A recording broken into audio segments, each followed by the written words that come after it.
Hey guys, welcome back. Sorry for the wait.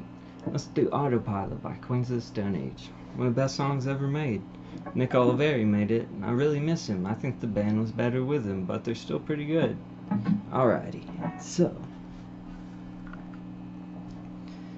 for the rhythm part, this is a fun song. It's basically a B minor 7th chord. Just pretty much just bar the 7th fret here. And we're going to be working off that the whole time with punctuations of the A string on these chords. Sounds like this.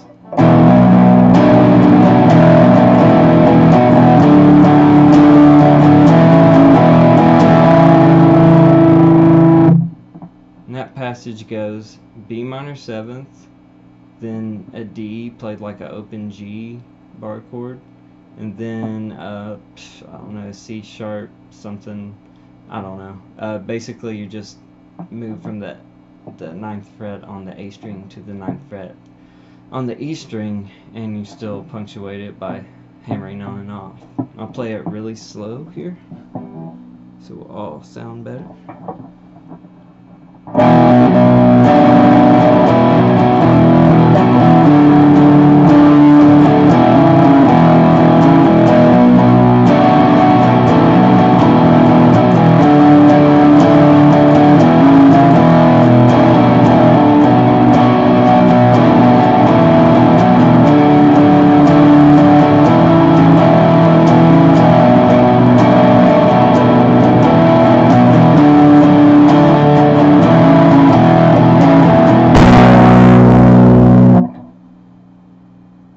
It's not good when your clean channel is louder than your distortion channel.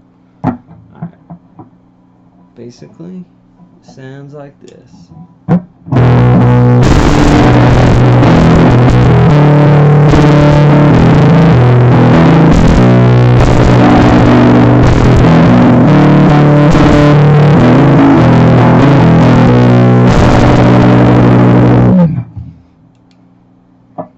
That's most of the song really, but then we're going to go into the leads.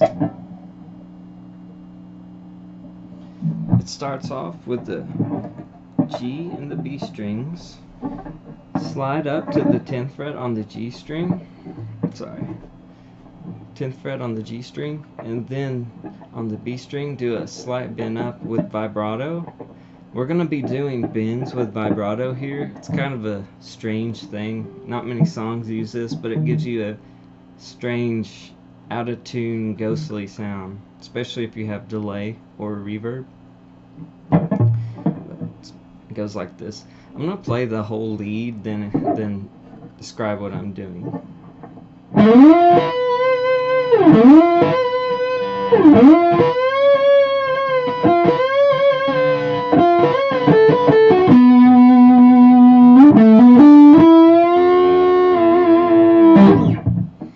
So, like I said, you're going from the 10th fret of the G string, then doing a little vibrato on the 12th fret of the B string. You do that twice. Then when you come up to do it, instead of doing just a little bend, you do it like almost a full step bend. So, while doing this, you're gonna basically shake your finger like this. It's kind of hard, honestly, for me to do this, so I don't know, maybe it's easier for you guys, but when I slide up and do that, it's like I basically letting pressure off of the string when I come down, and that gives it like a weird, warbly, out of tune effect, so.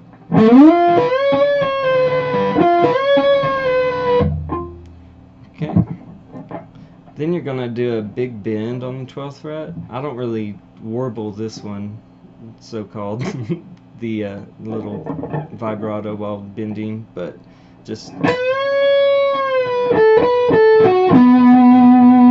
so that's a big bend on the 12th fret, then 10, 12, 10 on the B string. We're going on the 11th fret on the G then, and the 9th fret on the D. Then we're going to slide up to the 12th fret on the A string, then hammer on to the 14th fret on the A string, then 12th fret on the D string, and then we're going to do the 14th fret on the D string with a bend up, and also the warbly vibrato. So altogether, I'll play it kind of slow. Play along with me if you want.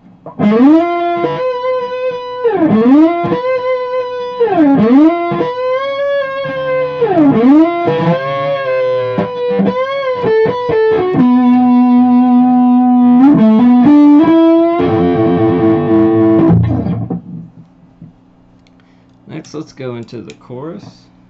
It's a B minor power chord. You don't really need to play any of the parts that make this minor. You can just, we'll just do a B5 here, just the top 3 strings. Then a G5, same deal. Then an E5, or sometimes I like to just play an E chord and kind of let the G string ring a little bit. So, all together.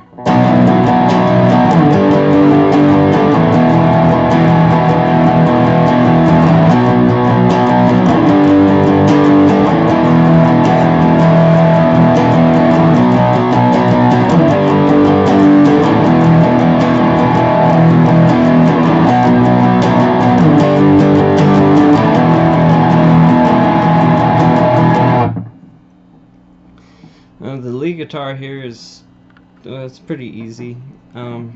Basically, we're working on the 7th and 9th frets of the G and the D string. So go 7, 9, and do a bend up on the G.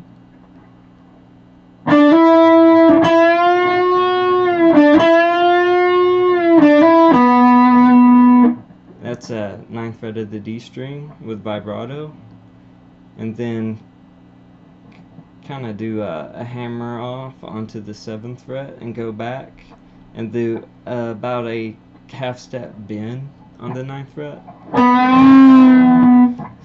All together sounds like this.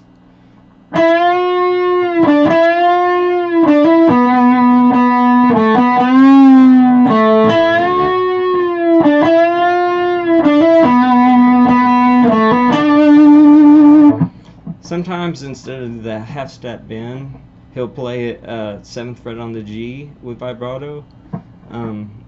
It's kind of random when it goes in between this, so just however it feels right, basically. And sometimes he'll go higher with it, and he will play on the B string the 12th and 10th fret.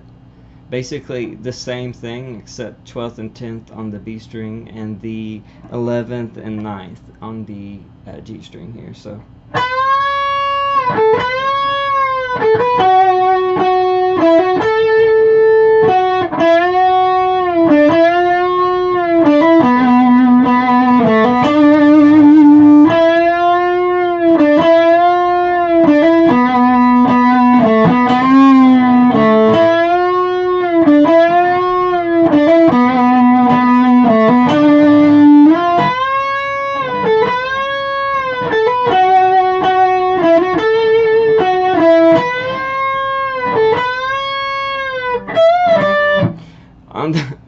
on the very last chorus, he goes up higher to the 12th and 10th fret of the E string and the 12th and 10th fret of the B string, which is at this point you're just playing the octave higher of the first part.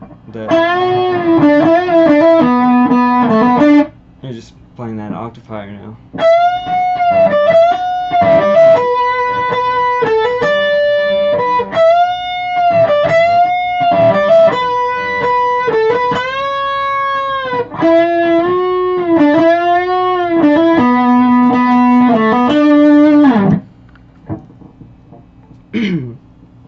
That's pretty much any of the leads on the song sound better with effects. On the album, Josh is playing the lead, I'm pretty sure, and he's using a Maestro parametric filter, which is a pedal that basically isolates a range in your tone, cuts everything else, and pushes that range to the point of distorting your guitar. He uses this a lot. Yeah, it's kind of his early main sound. It's all over Songs for the Deaf and Rated R. I think the first album it might be, but he used it more subtly, and he just boosts the hell out of his mid-range and just gets this crazy honky tone. You can use a wah-wah pedal, get a similar effect, or a graphic equalizer. If you don't have any of those, I just recommend using your neck pickup for that buttery sustain tone. Really, what's more important than tone is how you play it in your fingers, so that's important. There's a bridge part that only has the rhythm guitar should play on the album's acoustic guitar, and it is C, G, A, E, C, G, A, A. I'm gonna play it for you. Goes through it twice.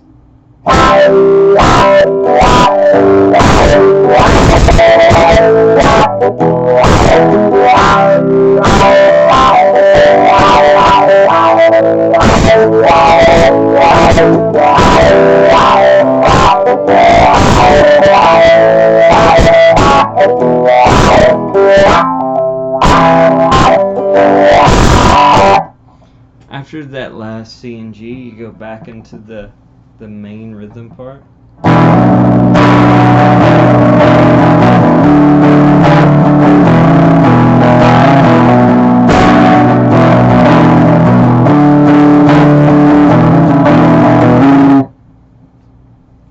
Also, during that verse part, Josh will sometimes just do some weird squeals, basically on the G string 9th fret.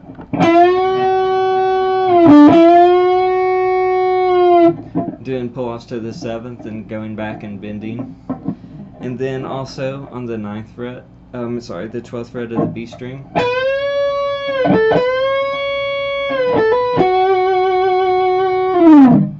So, you just improvise that. Don't get too crazy and start. You sound like a douche. Just keep it minimalistic and work off the rhythm guitar and the song. You're basically what pushes the song into a climax. So it's kind of an important job, but you're also a lot of times not playing that much. So don't try to force your way in with this. You're basically working with the rhythm guitar to I don't know, just don't show off, basically, is all I'm trying to say.